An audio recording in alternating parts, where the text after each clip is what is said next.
Assalamualaikum warahmatullahi wabarakatuh. Selamat siang, ketemu kembali dengan SRJ Channel. Baik teman-teman, semuanya mudah-mudahan diberikan kesehatan, dimurahkan rezekinya, sehat selalu, amin ya rabbal alamin. Baik teman-teman, pada kesempatan ini yaitu yang menjelang sore, kita akan membahas atau memberi penanganan daripada motor Beat. Awalnya motor ini cerita pembeli yang akan membeli Ecu menanyakan Ecu K2501. Dia akan membeli Ecu, tapi kita tanyakan permasalahannya. Jadi motornya ada di bengkel lain, katanya Ecunya. Awalnya motor ini datang kepada pemilik bengkel itu dalam keadaan jalan, dalam keadaan nyala. Terus hanya motor ini sering tiba-tiba mati gitu lah. Oleh pemilik, oleh bengkel yang sebelumnya ini ditangani, diganti, katanya ada yang diganti di sini, check up sensor CKP-nya yang diganti. Akhirnya setelah itu si pemilik motor ini pulang lagi, motor dalam keadaan di bengkel yang mana. Tapi pagi-pagi tadi motor udah ada di depan bengkel saya, yaitu dia udah ngambil dari sana dan dimasukin ke sini. Terus saya kaget kan, lagi tangan di sana. Katanya dia nggak sanggup untuk mengadain Ecu-nya, katanya Ecu dengan tipe K25K601. Jadi mungkin kurang yakin atau gimana, jadi tidak jadi dilanjutkan. Akhirnya dibawa ke saya. Saya tentu tidak bisa menerima begitu saja rekomendasi atau hasil penelusuran dari motor yang sana. Saya agak kaget gitu ya, agak heran juga. Semula motor ini bisa jalan, bisa nyala lah seperti biasanya, sering mati-mati. Nah sekarang semuanya mati total, nggak ada setrum, baik ke sini, ke speedometer di sini ada. Bahkan di Sikring itu yang kontakin itu ada setrum atau voltase yang keluar, sehingga bisa menyebar ke semua bagian-bagian yang ada di motor itu. Saya cek semua dengan berbagai alat ya, mulai dari scan dulu, terus di pakai ammeter dan fix. Itu tidak ada umpan atau trigger box Sikring yang ada di sini. Jadi itu kan yang B plusnya standby, yang BMI-nya ada dari Ecu. Nah itu tidak ada sebagai triggernya. Pertama itu, kedua kita ke pulpan sama. Untuk baterai minnya itu tidak ada, yang B plusnya ada. Serta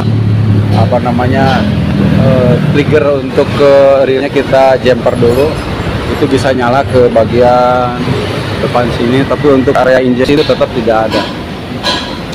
Nah kita masih telusuri terus, dari mulai kabel semua dari yakin tertelusuri, tapi dari area kabel itu tidak ada yang mencurigakan untuk sementara waktu di sini. Kita tidak menemukan semua kabel atau yang tidak ada. Setelah itu pemilik menceritakan bahwa setelah kemarin itu matinya itu penggantian di area CKP katanya. Nah akhirnya penasaran, kita buka dan kita menemukan ada CKP itu ada diisolasi ya.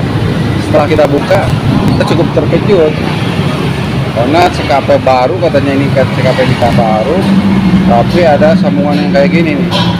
Saya tanyakan ke pemilik motor makanya, habis ditukar-tukar katanya sini, ini ke sini. Hanya mungkin nyambungnya biar ada bebas, akhirnya disambung begini.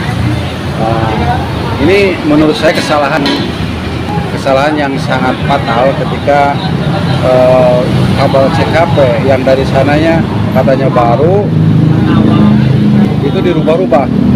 Kabel yang coklat strip hitam ini kan D plusnya ya, yang dari ECU, dengan yang ini adalah yang dari sensor. Mereka dia tukar-tukar ke sini, otomatis ini akan terjadi sesuatu yang kita katakan itu konslet. Nah, ini akan langsung, karena berhubungan langsung dengan ECU, ini sangat fatal sekali, sangat tidak boleh, sangat tidak. Ketika kita menangani, kita menjemper-jemper atau menggabungkan di area kabel 6 ini, kabel sensor CKP ini sangat berbahaya sih. Dan dari kejadian ini, setelah katanya digabung sini langsung ECU-nya nggak bisa, makanya udah nggak bisa sama sekali. Ya, katanya ECU-nya rusak dengan ringan saja gitu. Sementara penilaian saya, ini dugaan saya, penanganan ini yang memang kesalahan yang sangat fatal ketika kabel CKP ditukar-tukar, disambung ini ke sini, ini sangat tidak dianjurkan. Dan penyebab ECU meletus itu yaitu dari, saya 90% adalah dari dan seperti itu. Karena melihat dari kabel-kabel yang ada di sini tidak terjadi sesuatu yang memang mencurigakan gitu ya. Dan akhirnya setelah pemeriksaan kita tanyakan apakah CKP yang aslinya yang bawaan dari motor ini ada enggak? Katanya ada di bengkel sana, suami sana. Dan akhirnya yang kita pasang sini sudah dipasangkan. Dan akhirnya kita ganti ECU karena fix adalah akhirnya tidak fungsi. Ada sedikit yang retak di sini yang meletus. Kalau bahasa kitanya meletus, yaitu ECU-nya. Nah, kita sudah ganti dan tanpa apakah berjalan. Dan kita sudah dari ECU-nya, kita coba nyalakan. Ini kita belum melakukan penggantian ataupun penanganan yang lain. Ini saja ya, cerita. Nyalakan. Nah, ini udah nyala, udah kodomilnya udah muncul. Nah, ini nyala. Penanganan yang begitu itu kita lagi sensor CKP yang lama, alhamdulillah ini udah bisa jalan. Tetapi adalah pembelian daripada ECU yang baru. Nah, teman-teman, ini sebagai pelajaran, sebagai masukan ataupun ya pengalaman yang sangat berharga pada sesama profesi ya. Untuk menangani ketika ECU rusak itu harus sangat hati-hati sekali, jangan sampai salah dalam menangani akibat dari salah pemahaman. Kalau misalnya tidak berani, tidak begitu memahami, lebih baik terus terang saja dirangkup kepada merugikan konsumen yang seharusnya rusak cuma 100-200 ribu, akhirnya si konsumen ini jajan yang kebesar ya. Kalau udah begini ya lumayan tahan kalau cerita ya. Teman-teman, dari saya dari Mengkabar Video ini udah channel sekian, mudah-mudahan apa yang saya berikan ada manfaatnya bagi kita semua. Bagi yang belum subscribe, tolong subscribe dulu biar kita semangat untuk membuat video-video selanjutnya. Terima kasih. Wassalamualaikum warahmatullahi wabarakatuh.